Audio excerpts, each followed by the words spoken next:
Hi, I'm Dan. I'm an OpenSciEd facilitator and longtime storylines teacher. In this video, we're going to talk about Lesson 10 of the C.5 unit.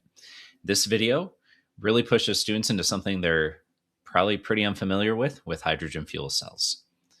So we came from thinking about batteries, right? We figured out in Lesson 9 that batteries in electric vehicles have benefits, but also drawbacks.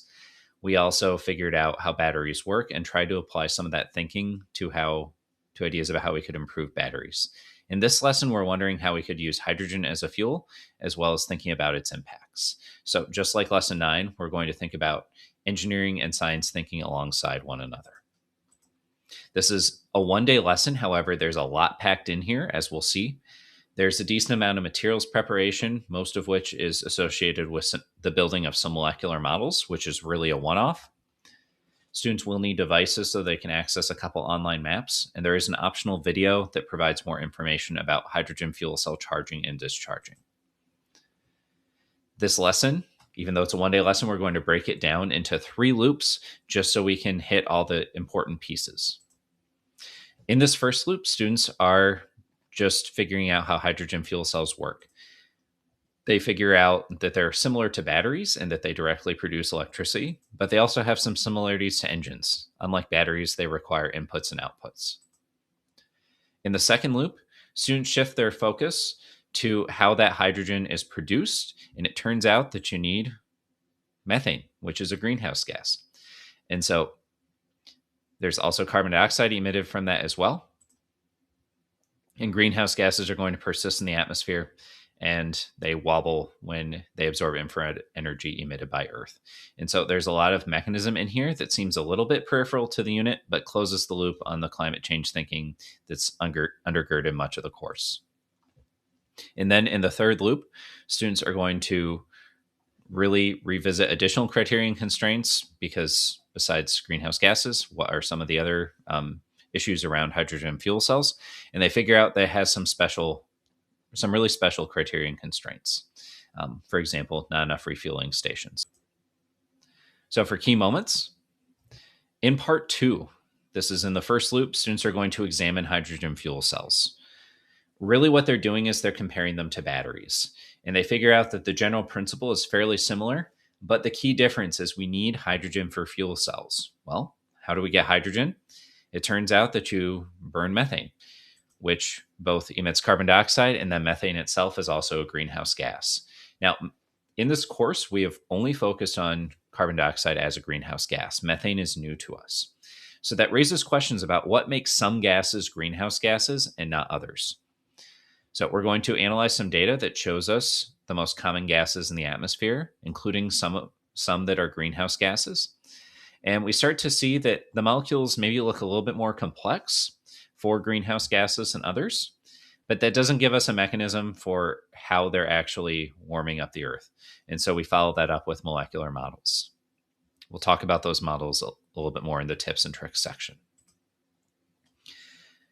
There are also questions, greenhouse gases aren't really a sufficient explanation for why we don't use hydrogen more often, because we can control at least some of those emissions. So we return to engineering thinking, and we're going to do this partially in whole class, and then groups will have the opportunity to examine hydrogen fueling and electric vehicle charging stations.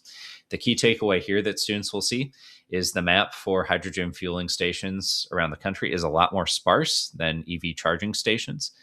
If you live in the Bay Area or in Southern California, those are pretty much the only areas where you regularly see hydrogen fueling stations at this time.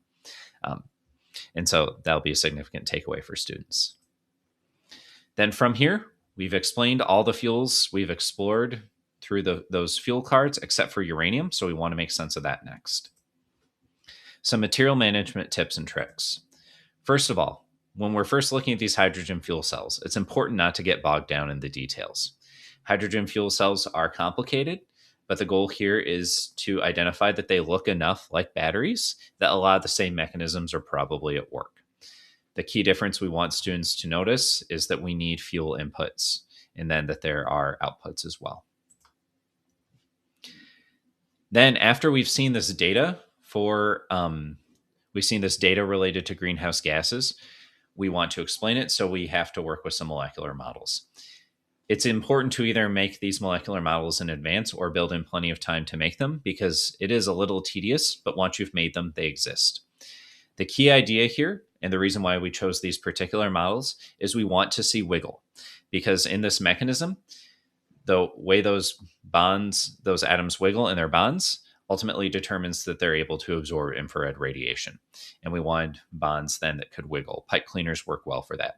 Alternatively, you could use, say, something like marshmallows with something else connecting them that's a little bit wiggly. We chose these because then you could keep them year to year.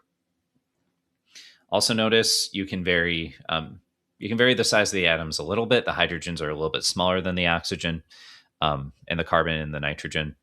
And then we do want to represent double and triple bonds, because the wiggle is influenced both by the different atoms that are there, as well as their arrangement and the types of bonding that occur, which is why methane is such a potent greenhouse gas, right? Because you've got 4 different bonds there, and all are single bonds. They can all wiggle significantly. And then in part 6, you will want to test these websites in advance to make sure they work. If necessary, you could substitute with some maps. And also I'll note that this part might look a little bit different too, based on where you live. If you live in California, where there are more hydrogen fueling options, the questions about like, why don't people use this more often, may not be quite as pertinent. And then you can navigate in a little bit differently, by leveraging thinking about what are some of the other engineering considerations that are different with EVs and fueling cells versus internal combustion engines. There are no new terms that students have to record in this lesson. If you want to, though, you could have students record some of the terms that come up along the way, such as fuel cell as compared to battery, or you could record some terminology related to fueling stations as well. In this lesson, there are no new posters created. Instead, you're reusing some from prior lessons. The batteries poster from lesson 9 is important to help students compare batteries with hydrogen fuel cells. The criterion constraints poster from lesson 1 can be used to help students identify some different criterion constraints they want to consider related to hydrogen. And then also the driving question board can support your navigation into this lesson, because it can help you note that there might be questions about hydrogen that we have not answered yet.